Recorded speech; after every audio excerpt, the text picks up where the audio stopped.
আজ বুধবার ১৯ মার্চ দৈনিক আমাদের সময়। সংখ্যালঘুদের ওপর হামলা রাজনৈতিক, প্রধান উপদেষ্টা। অভ্যুত্থানে আহতদের তারেক রহমান, আপনাদের অবদান চিরস্মরণীয় হয়ে থাকবে। তুলসী গ্যাবার্ডের মন্তব্যে সম্পর্কে প্রভাব পড়বে না, অর্থ উপদেষ্টা। আওরঙ্গজেবের সমাধি স্মরণ নিয়ে উত্তপ্ত নাগপুর, কারফিউ জারি। ইসলামী ব্যাংকে লোপাট, এস আলম ঘনিষ্ঠ ২০ জনের দেশত্যাগে নিষেধাজ্ঞা।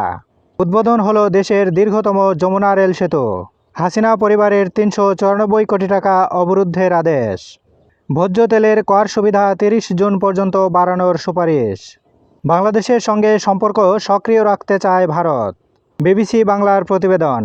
বাংলাদেশের পরিস্থিতি সম্পর্কে অবহিত নন তুলসী। নাইমুল ইসলাম ও তার পরিবারের ১৬৩ ব্যাংক হিসাব অবরুদ্ধ। পুতিনের সঙ্গে ফোনে কথা হলো ট্রাম্পের। ইউক্রেনের জ্বালানি অবকাঠামোতে ১ মাস হামলা বন্ধে রাজি রাশিয়া।